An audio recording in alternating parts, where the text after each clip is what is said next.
Hello everyone, and thank you for having me. I'm really excited to give you this presentation on Strapi Customizations and Strapi Cloud titled Why Strapi is Awesome. I might be a little bit biased, but I started with Strapi as an end user first before starting at the company. Today, we're going to talk about Strapi in a nutshell. And most importantly, I want to mention most of the common customizations that Strapi allows you to have. We're going to talk about DEITS, which stands for Data Export Import Transfer System, why we created it, and I'm going to showcase Strapi Cloud, and then we'll leave some time for Q&A. So I'm really excited. My name is Paul, and I'm a Strapi addict, or you could say a developer advocate at Strapi. I have two cats. One of them is crazy, probably because he loves PHP, which nothing wrong with PHP, I'm just kidding. But they're amazing, but they're always interrupting me working when I'm trying to get stuff done. And the reason why I love Strapi so much, it brings me back to this quote: don't try to reinvent the wheel. The things you're doing, no matter how seemingly unique, have been done before. Take advantage and perhaps expand upon them. And this is where I think Strapi shines, is its ability to be customized and have developers add additional features through plugin development and so on to make Strapi fit their use case. So Strapi in a nutshell. It was created by Pierre, Jim, and Aurelien in 2015. They were frustrated with the status of traditional CMSs and not having the ability to share content everywhere. The most important things that I love about Strapi, it's open source, community-driven, highly customizable based on Node, provides both REST and GraphQL, and allows fast development. You could use any framework as your front end, literally deliver content anywhere. And you could have it be self-hosted, or now we're going to have our cloud offering. And I should have changed that in the slide. Cloud is out. And our vision and focus for 2023 and beyond is to still continue to be the most developer-friendly CMS on the market, but now also shift the focus on providing amazing Strapi Cloud support, as well as continuing to improve editing experience for our editors and content managers. And like I mentioned, Strapi is amazing because of our growing marketplace, where you could find additional plugins that add additional functionality to your application. And if a plugin does not exist, you as a developer could go ahead and create it and share it on the marketplace as well, and which gives us a pretty amazing ecosystem of all the different ways that you could integrate third-party services via plugins and providers. In this presentation, I wanted to focus on the broader topic of customization and showcasing Strapi Cloud. This way, if you find something that interested or you were not aware of, you could try it out yourselves and read more about it in our documentation. So the first thing I want to start with is talking about Strapi CLI, a way for you to do useful things with your Strapi application. So Strapi provides this amazing CLI tool. You could learn more about all its amazing commands by typing yarn Strapi help, and it will show you a list of all the commands that you have available for you. One of the ones that stands out is Strapi generate. So what you're able to do, you're able to run yarn Strapi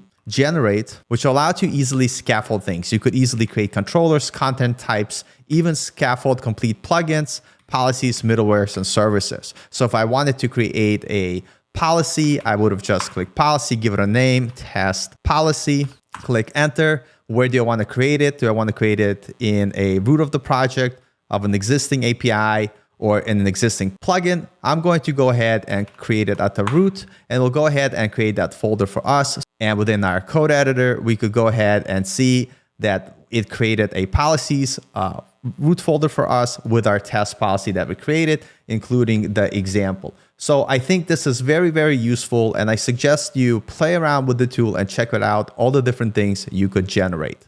Another useful CLI command we have is our list command. For instance, we just created a policy. Maybe I forgot what the name of it is. When I want to look it up, I could run yarn Strapi policies :list, and it's going to show all the policies in our application.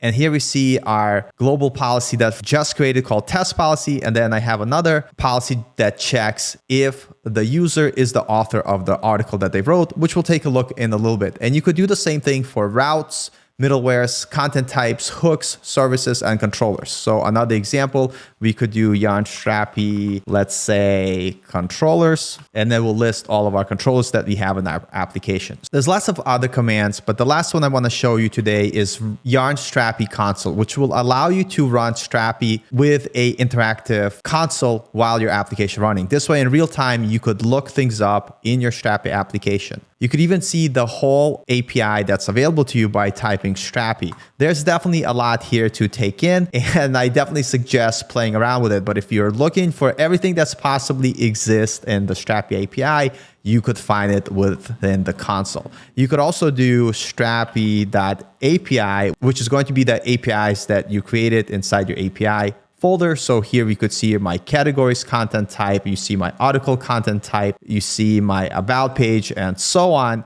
And you're able to dive deeper. For instance, if I want to take a look inside API/send email, I could take a look and see what's available inside. I know I have a service that I created, so I could look up all the services by typing services, click enter, and it's going to show me the service that I have. And this correlates to what I have in my code here.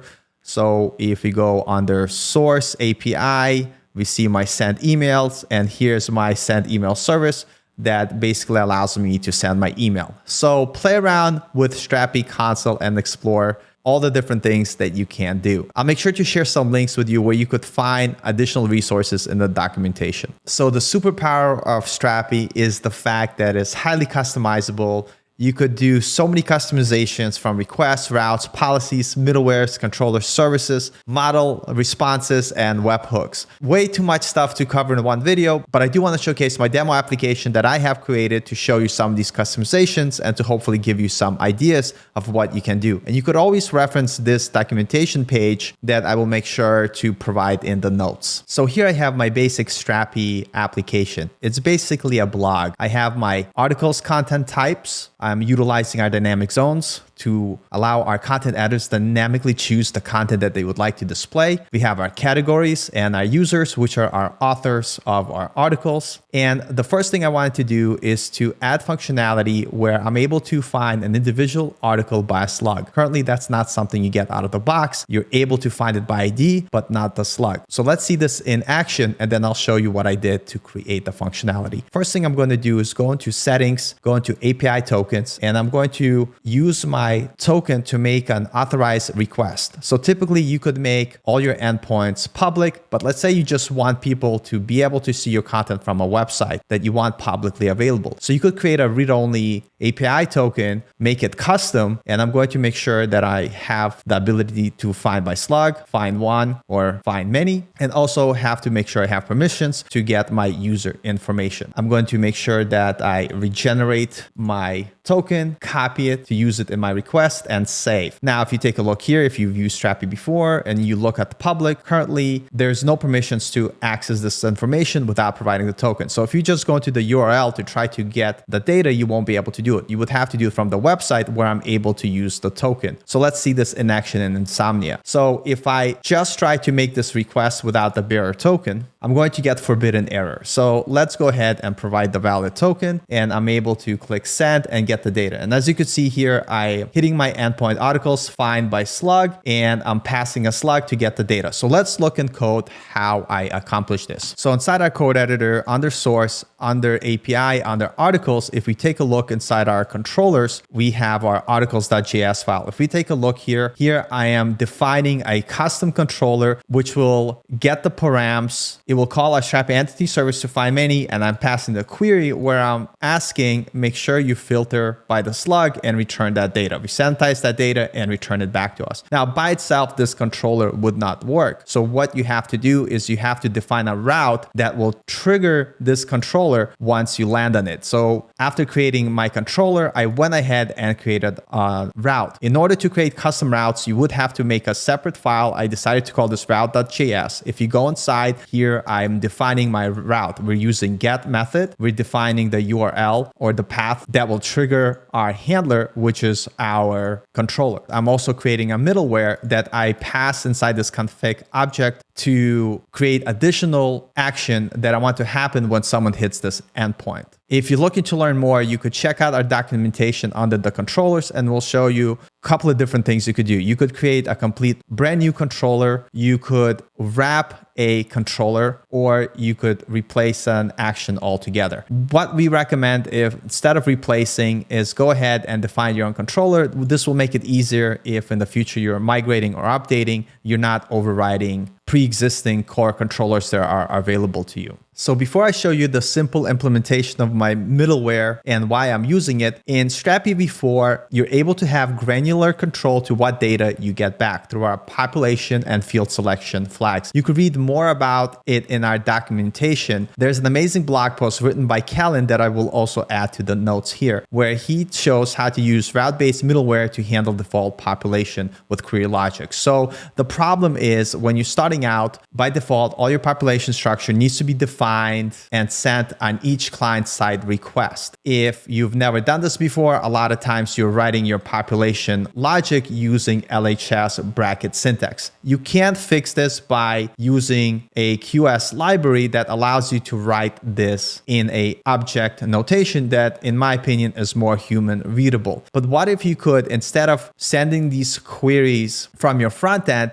especially if you know the outcome you're looking to get, why not having them automatically done from your backend? And this is where route-based middleware comes in, where you're able to define this logic inside your middleware. And that's exactly what I've done. So here my code, if we take a look at my middleware, basically what I'm doing is I'm not allowing the front-end user to pass any additional queries or params. All of that's going to be ignored. Instead, I am defining what data I want to return in this populate object, and I'm passing it inside my middleware. So when people make the request, this middleware will only return the data that I specify here. And you could read more about filtering in our documentation. So let's take a look at action. The first thing I'm going to do first is go ahead and remove this middleware for now to see what type of response that we get. So here inside Insomnia, if I make a request without specifying anything that I want to populate, I'm just going to get the first level data, which is the title, description, slug. If we look at our content builder inside articles, we're only going to be able to see title, description, and slug, cover, category, and even our blogs, their relationship data that we have to specify specifically to get. Now, the workaround for this is to use our populate all flag, which will get the next level nesting, but won't get the third level. And I'll quickly demonstrate here in Insomnia. So now we're able to add our populate.all flag, and we're able to populate the next level relationships here. But maybe there's some things I don't need. If there's a way that I could only return the data that I want. And what I'm doing inside my middleware is doing exactly that. So let me uncomment this first and just review our middleware one more time, defining what items I want to populate and which fields that I want to return. So now you're able to control the amount of data you're returning to your front end. So taking a look at Insomnia one more time, now that we're running through our middleware, I don't have to pass any params, nor is the length of this response right now. When I click send, it's going to go ahead and only return the data that I asked for. So our response is much more manageable because I'm only giving back the data that our front end needs. And so, of course, you could handle this from your front end. But if you know that it's a repeatable request that you're always going to make it, why not put it inside your middleware and have that do most of the work? And again, this is a very simple implementation, but you could write some additional logic to do the things that you want. I know we're going through a lot of stuff here, but I figured to give a broad overview and talk about many things that you could keep on the top of mind and then use the documentation to be able to look and dive deeper. So next, let's take a look at policies. And you could look at the documentation to see how you would create a policy, or you could use that Strapi generate CLI command that I showed earlier with you to scaffold that policy for you. And then you could go ahead and add your logic. So in my code, I create a policy called isArticleAuthor. So basically, is the user logged in the author of the article? So inside this policy, I'm getting the user and I'm getting the article ID. If there is no article ID or user provided, I'm throwing new policy error, missing valid credentials. If the right items are provided, I'm going ahead and searching if that article with that ID exists. If it does, I'm going to go ahead and run my isArticleAuthor function, which basically checks the article author ID with the logged in user ID. If those match, yes, you have the permission to do what you need, and the policy returns true, which means the author will be able to update or delete the article. And if it doesn't match, we will throw a policy error says you're not the author of this article. Now, in order to hook this policy up after you create it, you need to add it inside the routes folder inside the articles.js file. You would pass a config object, and for every controller you want to add, for instance, find one, update, and delete, you would add your policy. Notice that I'm adding that policy to update and delete. If you wanted to add your policy to a custom controller that you created, you would do it under your custom routes that I have here. So if I wanted to include that policy here, I would place it inside this array. So let's test the policy out and see if it works. So I'm going to go ahead and log in one more time. I'm going to use my JWT token for my logged in user. I'm going to go to my post. We have two posts. Post 12 is the one that I wrote to make sure that we have the correct credentials here. I am the author. Since I am the logged in user who wrote this article, I should be able to update. So click send. And here we are. We were able to update the article. Following article with the ID of 13, I did not write it. So I am not the author and I should not be able to submit this request. My policy should throw an error. So let's see. And of course, we have policy error. You're not the author of this article. Now, the last thing I wanted to do is to share with you lifecycle hooks. Lifecycle hooks are functions that get triggered when the Strapi queries are called. And you could do some interesting things either before you do something or after you do something. For instance, we have before create, before update, after create, after update, or after delete. And so these are functions that you could hook into to trigger additional behaviors. So let's take a look at how I used mine. In order to add a lifecycle method, you go to your content type. In my case, it was the articles. And inside content types, you create a file called lifecycles.js. And here I have two different hooks that I'm calling, before update and after update. In before update function, I wanted to check if the slug was provided and if it matches the title, because you want the slug be based off the title. And what I'm doing is just checking if the slug doesn't match the title, create a new slug based on the title. And the second function after the article is updated, I am calling my email service that I created here that will send me an email telling me, hey, somebody just updated an article. I know these are very brief examples, but I just wanted to showcase some of the cool things you could do when using before update, after update, or any one of those other lifecycle methods. And here I have a service that I created called send emails, basically hooked up to my SendGrid provider, which will basically send a very simple email letting me know that someone updated an article. So let's take a look at it in action.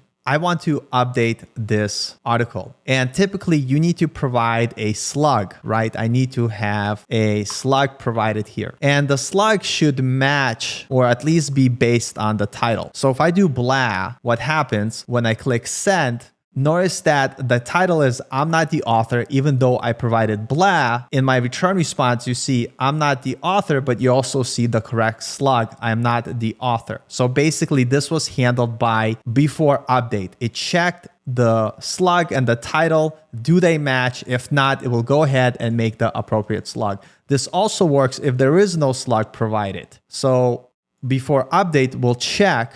If there's no slug, create a new slug based on the title. This should be a new slug. Let's click send. And as you could see, even though I did not provide a slug in my request, notice that title, this should be a slug. And now we have a new slug created. So these are the cool things you could do using your lifecycle methods. And here I created before update, which will handle that slug functionality that I showed you. And after update, you will just have to trust me on this. Whenever you update a article, I do get an email because my phone's been bugging me this whole day while testing this feature.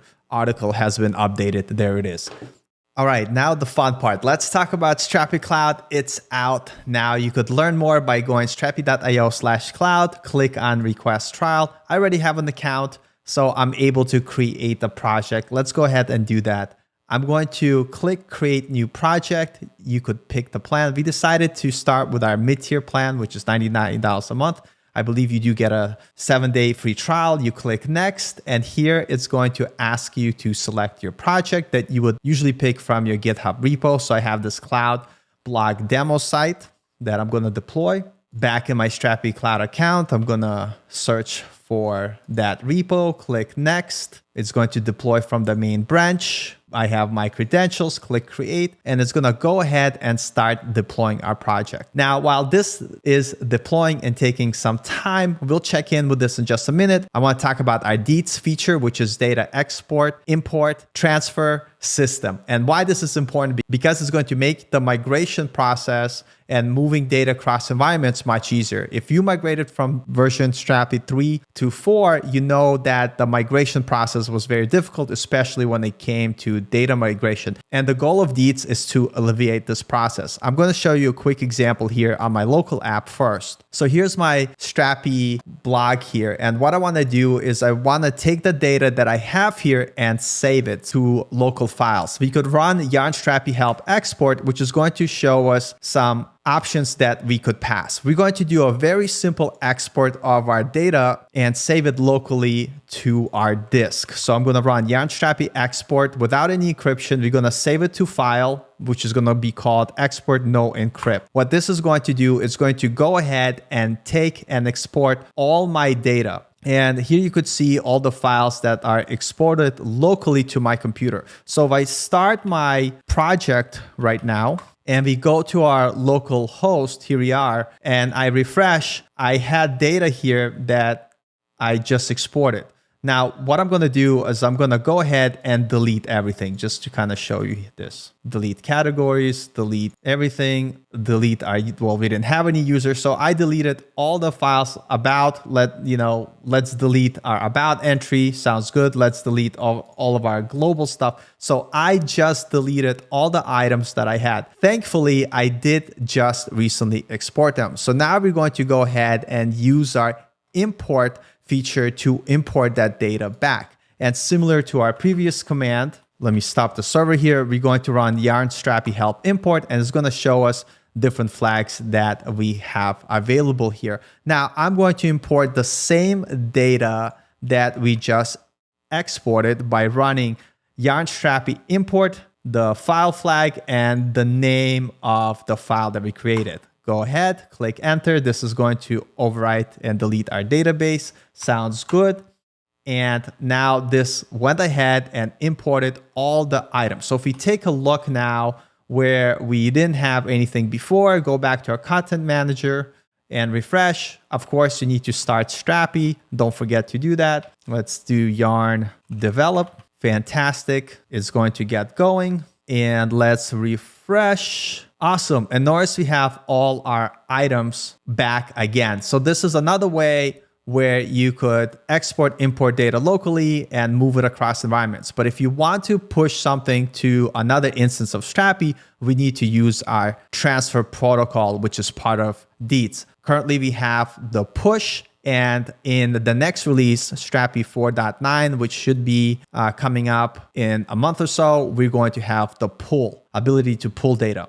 And so let's take a look at our deployment, see how's it going along here. Now that our cloud project has successfully deployed, let's go ahead and visit our application. I already went ahead and created my first admin user. So let me log in with my credentials. And as we take a look here, we see that we don't have any of our content. So let's go ahead and use our DEITS transfer feature to transfer our local data to the cloud. The first thing we have to do is in settings, create our transfer token. Let's click on create new transfer token, call it token, just because I'm too lazy to type, 7 days, because I'm just going to do this transfer once, and click save. Now you're going to see this token. Make sure you copy it because next time you see the screen, this token won't be available to you and you'll have to regenerate it. So go ahead and save.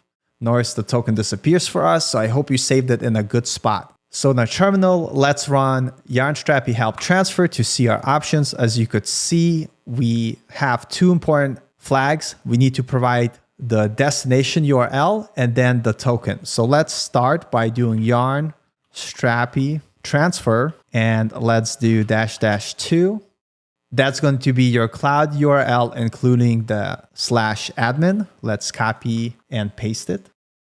Next, make sure you have your token handy that we created because it is required to complete this transfer. So I'm going to go ahead and paste it here. Once you paste your token, the transfer will delete all the data in the remote database and media files. Are you sure you want to proceed? Click yes, and it'll go ahead and will do the transfer for us. So what it's doing is taking my local data from my Strapi application and moving it to the cloud. This is awesome because now we have a way to easily export, import data from Strapi and have ability to move it to any instance of our Strapi application, even if it's on the cloud. And here we could see all the data that was transferred to our cloud application. And this could also be any other remote application or local environment to another local environment. So let's go to our content manager. And as you could see, we have all our articles, categories, and we didn't have any users saved, but we could go ahead and create the users here. So that was the demo of the cloud and of our DEITS protocol. I know this talk ended up being a little bit on the longer side, but I wanted to stuff as much value as I could into this presentation. I wanted to focus on two things, which was why Strapi is awesome because it's highly customizable, show you some example, as well to showcase Strapi Cloud and our DEITS feature, which allows you to import and export data very easily, as well as our transfer feature that allows you to push. And in Strapi 4.9.0, we will have the pull feature, and this will allow you to easily move data across multiple Strapi instances, allows you to back up your data with ease. And what's awesome, as this API becomes available in the future, you will be able to programmatically access the transfer protocol, which will allow you to create your own providers. So if you want to have a provider that moves data, let's say from WordPress to Strapi, you would be able to create one yourself. And by using this transfer protocol, you will have an easier time of moving data from one instance to another instead of relying heavily on custom database migration script. So I hope you enjoyed this presentation. If you have any questions, you could always hit me up on Twitter at coding30, or you could find me on our Discord server. I'll make sure to put the links below. And if you have any questions on anything we've done, Monday through Friday on our Discord, we do have Strapi open office hours at 12:30 US Central Time. So stop on by, ask your questions, and I'll see you there. And thanks again for everybody here, and thank you for inviting me to this awesome meetup. Take care.